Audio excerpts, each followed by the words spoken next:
নমস্কার বন্ধুরা, কালকে আপনাদের কথা দিয়েছিলাম পুরো গঙ্গাসাগর মেলা আপনাদের ঘুরে দেখাবো। কালকে শিয়ালদা থেকে কিভাবে ট্রেনে সহজ উপায়ে গঙ্গাসাগর আসা যায় সেটি আপনাদের দেখিয়েছি। আর কালকে 4টের সময় আমি পৌঁছেছিলাম গঙ্গাসাগর মেলায়। এখন আপনাদের ভারত সেবাশ্রমে কিভাবে রুম বুকিং করা যায় এবং থাকার ব্যবস্থা সমস্ত আপনাদের ঘুরে দেখাবো। সঙ্গে থাকুন, আশা করছি খুবই ভালো লাগবে। মেলার 2 নম্বর অথবা 3 নম্বর গেট থেকে ঢুকলেই একটু এগোলে পরেই আপনারা পেয়ে যাবেন ভারত সেবাশ্রমের আশ্রম।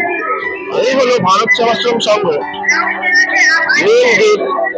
ঢুকে পেয়ে যাবেন মন্দির।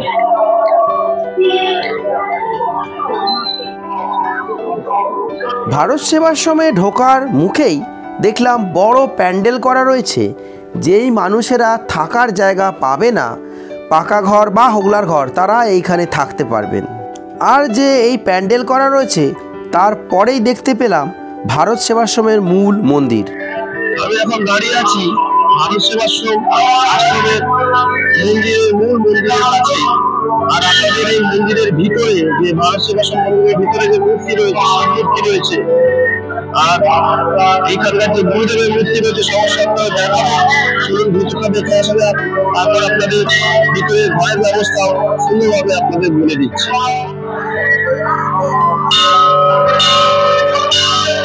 মন্দিরে ঢুকে একদম বাঁ হাতে শিবের মূর্তি রয়েছে, আর রয়েছে কৃষ্ণ, বলরাম, সুভদ্রার মূর্তি আর নারায়ণের মূর্তি। মন্দিরের ঠিক মাঝখানে রয়েছে স্বামী প্রণমানন্দজির বাঁধানো মূর্তি।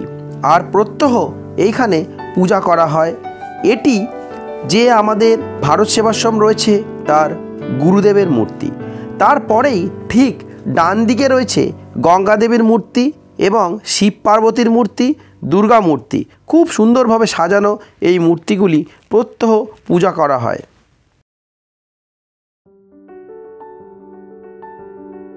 ভারত সেবাশ্রমের মন্দির দর্শন করার পর আমরা এখন হোগলার ঘর রয়েছে, সেই হোগলার ঘর নেওয়ার জন্য চলেছি। স্বামীজির কাছ থেকে আমরা কুপন সংগ্রহ করলাম। এখানে পাকা ঘরও পাওয়া যায়, কিন্তু এখন অনেক বেশি ভিড় থাকার জন্য পাকা ঘর আর অ্যাভেলেবেল না থাকায় এখানে হোগলার যে ঘর রয়েছে সেই ঘর পাওয়া গেছে। আমাকে যে রুম দেওয়া হয়েছে সেটি 3 জনের শেয়ারিং রয়েছে, 66 নম্বর রুম। আমরা এখানে রুমের যে কার্ড রয়েছে সেই কার্ড চেক করে ঢুকবো। আপনাদের ভিতরে ঢুকে এই যে হোগলা রুম সেগুলো সমস্ত দেখাচ্ছি। এনারা হলেন ভারত সেবাশ্রমের স্বেচ্ছাসেবক। বিভিন্ন গ্রাম প্রত্যন্ত গ্রাম থেকে এনারা এসেছেন সাহায্য করার জন্য। আর এই যে ঘরগুলো দেখছেন এখানকার পাকা ঘর। হোগলার ঘরের পাশে কিছু পাকা ঘরও রয়েছে এবং পাশে রয়েছে অনেকগুলি বাথরুম, যেখানে স্নান এবং পায়খানা বাথরুমে কোনো রকম অসুবিধা হয় না। আমরা চলেছি আমাদের যে হোগলার ঘর রয়েছে এখানে, সেই হোগলার ঘরের দিকে। এখানে প্রচুর টেম্পোরারি হোগলার ঘর করা হয়, যেখানে সাধারণ মানুষের থাকার ব্যবস্থা করা হয়। তাতে করে সাধারণ মানুষের অনেক উপকার হয়, কারণ সব জায়গায় তারা থাকার ব্যবস্থা করতে পারে না, তাদের পাকা ঘর সীমিত, তাই তারা টেম্পোরারি হোগলার ঘর বানিয়ে সেখানে থাকার ব্যবস্থা করে। এটি হচ্ছে 3য় নম্বর গেট হোগলার ঘরে। এই যে হোগলার ঘর, এই হোগলার ঘর আমার পিছনে দেখতেই পাচ্ছেন হোগলার ঘর রয়েছে। এই সমস্ত হোগলার ঘর বানানো হয়েছে টেম্পোরারি ভাবে।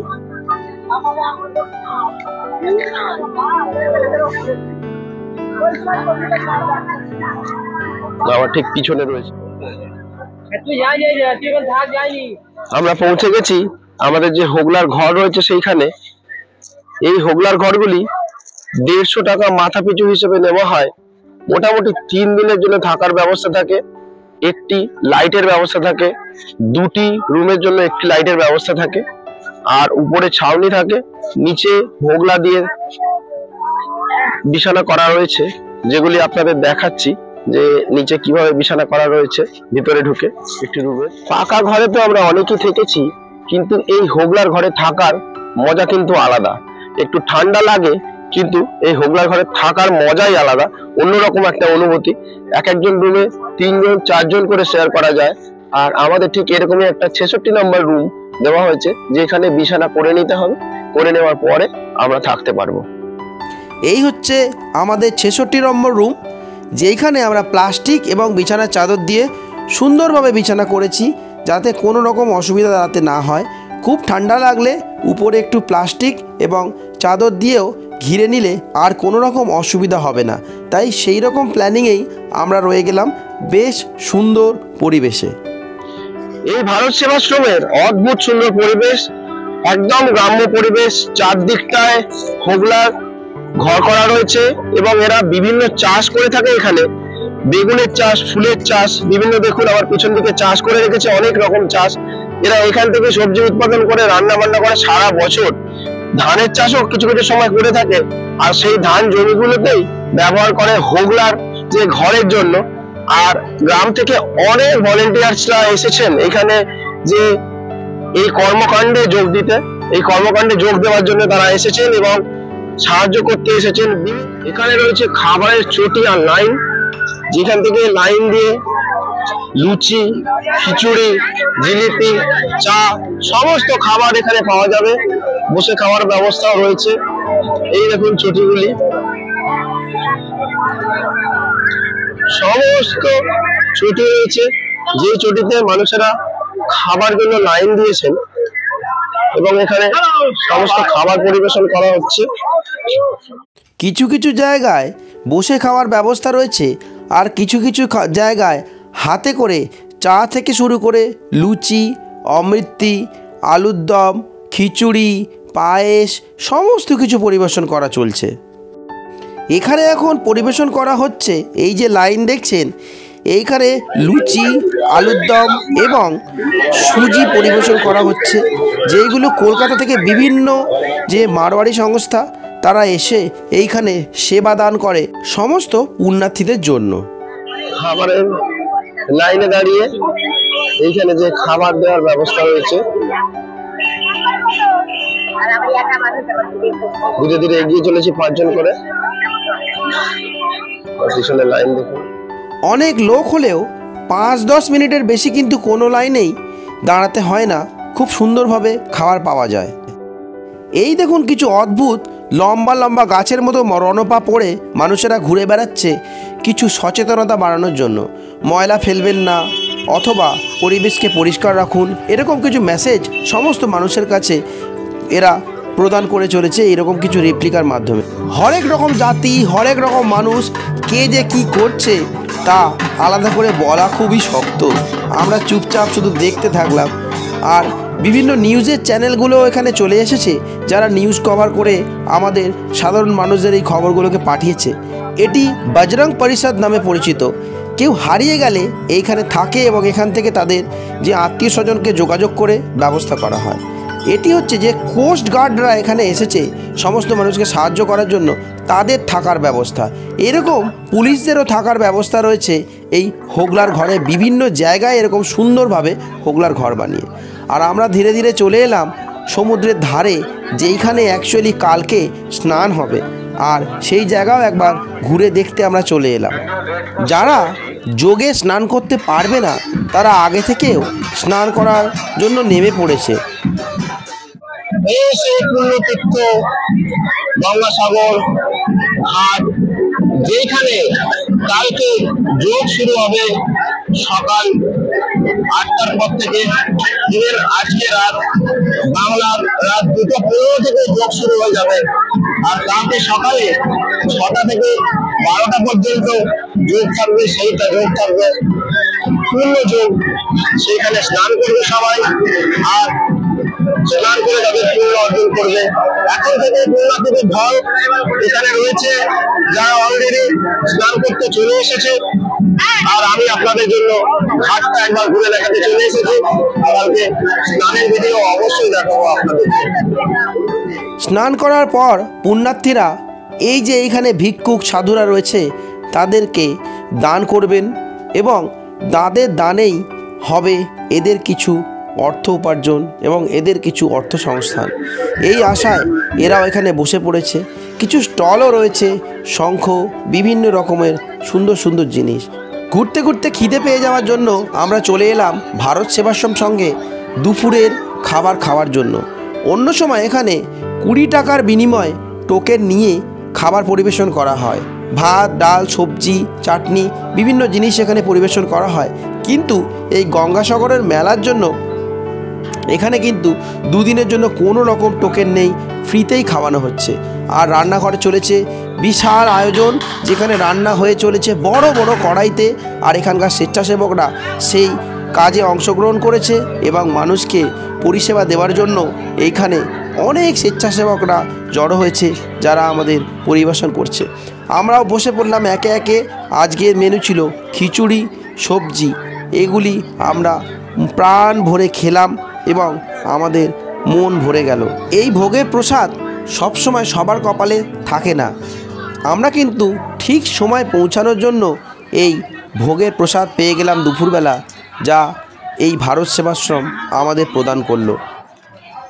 খাবার পর একটুখানি রেস্ট করে আবার আমরা বেরিয়ে পড়লাম মেলার অন্য দিকটা দেখার জন্য। এইগুলি হলো সারা মেলায় তৈরি করা বাথরুম। যারা বাইরে বা যে বড় বড় শেডে থাকবেন তারা এই বাথরুম ব্যবহার করতে পারবেন। এই বাথরুম থেকে বেরিয়েই রাস্তার ওপর শাওয়ারেরও ব্যবস্থা করা হয়েছে, যেইখানে হ্যান্ড ওয়াশ সমস্ত কিছু রয়েছে। এইগুলি হলো বড় বড় শেড, যেখানে মানুষরা থাকতে পারবে নিঃশুল্ক। এখানে নিজেরা থেকে আর এখানে খাওয়া দাওয়া করে এই বাথরুম ব্যবহার করে তাদের কোনো রকম অসুবিধা হবে না। তাদের মনের আনন্দে পুলকে তারা নেচে উঠেছে। অদ্ভুত সুন্দর পরিবেশ। এখানে যারা রয়েছে তারা যেন তাদের মনের উজাড় করে ভগবানকে ডাকছে। আর এইগুলো তৈরি করা হয়েছে সমস্ত পশ্চিমবঙ্গ সরকারের উদ্যোগে। আমরা ধীরে ধীরে সমুদ্রের পাড়ে চলে এলাম আবার অন্য একটি গেট দিয়ে, যেখানে পূজা আর্চা চলছে। সবাই এসে এখানে পূজার ডালি নিয়ে গঙ্গাকে পূজা দিচ্ছে এবং এখানে তাদের মনস্কামনা পূরণের জন্য অঞ্জলি দিচ্ছে। এখানে পুরোহিতরাও রয়েছে, যে কেউ এখানে এসে পূজা দিতে পারে গঙ্গার আর সমুদ্রের। এখানে পূজা দেওয়ার পর তারা গঙ্গা জল ছিটিয়ে তাদের পুণ্য অর্জন করে চলেছে সব সময়।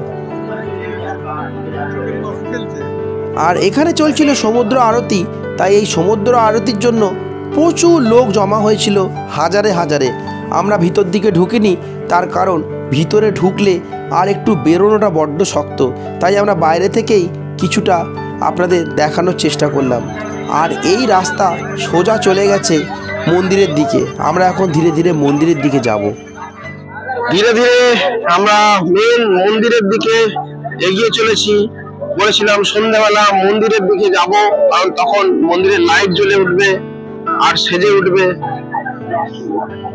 এখন অলরেডি সেজে উঠেছে মন্দির। আমরা এগিয়ে চলেছি মন্দিরের দিকে। চলুন দর্শন করা যাক।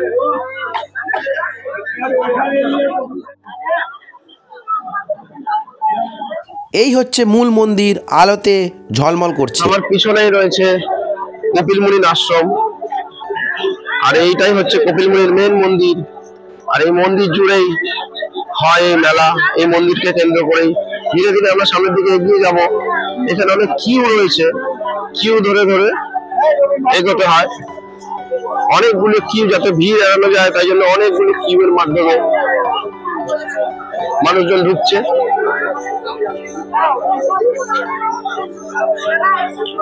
দেখুন ধীরে ধীরে আমরা এগিয়ে চলেছি মন্দিরের দিকে।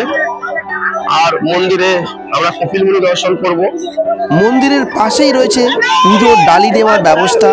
পূজার জন্য ওখান থেকে ডালি নিয়ে এখানে ব্রাহ্মণদের হাতে দিলে এই সময় ভিতরে গিয়ে তারা পুজো দেওয়ার ব্যবস্থা করে। অন্য সময় এলে সবাই কিন্তু ভিতরে ঢুকে পুজো দিতে পারে, কিন্তু এই সময় এত লোকের প্রেসার থাকে যাতে করে মন্দিরের ভিতরে ঢুকতে দেওয়া হয় না। তবে বাইরে থেকে স্পষ্টভাবে আপনারা দেখতে পাবেন। মন্দিরের পাশেই ছোট ছোট ঘর করে রয়েছে সমস্ত উলঙ্গ সাধুরা, যারা বিভিন্ন জায়গা থেকে তপস্যা করে এখানে এসেছেন এবং তারা আশীর্বাদ করছেন সমস্ত ভক্তদের। তাদের বিভিন্ন বিভিন্ন জায়গায় তারা বসে আছেন, তারা হোমযজ্ঞ করছে এবং মানুষকে আশীর্বাদ করছে। এরকম অসংখ্য সাধুরা রয়েছে। এমনকি কিছু মহিলা সাধুকেও দেখলাম যারা এখানে বসে আছে। এই ভিড় আর বিভিন্ন ধর্মের মানুষের সমাগমের সাথে শেষ করছি আমার আজকের মতো গঙ্গাসাগর মেলার খুঁটিনাটি দর্শন। অবশ্যই ভালো লাগলে লাইক করবেন, শেয়ার করবেন এবং সাবস্ক্রাইব করবেন। আপনাদের ওইগুলোই আমার পাতেও অনেক অসুবিধা সত্ত্বেও আমি চলে এসেছি আপনাদেরকে এই সমস্ত ডিটেলগুলোকে দিতে। আর কালকে আপনাদের একটি গল্প বলবো, অর্থাৎ পরের ভিডিওতে আপনাদের একটি গল্প বলবো গঙ্গার উৎপত্তি। অপেক্ষা করুন, আশা করছি খুবই ভালো লাগবে। ভালো থাকবেন আর পূর্ণ স্নান করাবো আপনাদের কালকে, আশা করছি খুবই ভালো লাগবে। ধন্যবাদ।